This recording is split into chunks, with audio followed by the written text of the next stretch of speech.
കുവൈറ്റിൽ ഉന്നത ഭരണാധികാരികളെയും സ്റ്റേറ്റ് നേതാക്കളെയും ലക്ഷ്യമിട്ടുള്ള ഭീകരാക്രമണ പദ്ധതി സുരക്ഷാ സേന തകർത്തു. ഹിസ്ബുള്ളയുമായി ബന്ധമുള്ള 8 പേരടങ്ങുന്ന സംഘത്തെയാണ് ആഭ്യന്തര മന്ത്രാലയം പിടികൂടിയത്.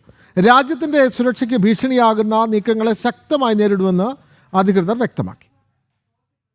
ആഭ്യന്തര സുരക്ഷയെ തകർക്കാൻ ലക്ഷ്യമിട്ട് നടന്ന ഗൂഢാലോചനയാണ് സുരക്ഷാ ഏജൻസികളുടെ കൃത്യമായ ഇടപെടലിലൂടെ പരാജയപ്പെടുത്തിയത്. രാജ്യത്തെ പ്രമുഖ നേതാക്കളെയും തന്ത്രപ്രധാന കേന്ദ്രങ്ങളെയും ലക്ഷ്യം വെച്ചായിരുന്നു ഈ സംഘത്തിന്റെ നീക്കം. പിടിയിലായവർക്ക് ഹിസ്ബുള്ളയുമായി നേരിട്ട് ബന്ധമുണ്ടെന്ന് അന്വേഷണത്തിൽ വ്യക്തമായിട്ടുണ്ട്. രഹസ്യ വിവരത്തിന്റെ അടിസ്ഥാനത്തിൽ നടത്തിയ മിന്നൽ പരിശോധനയിലാണ് പ്രതികൾ വലയിലായത്.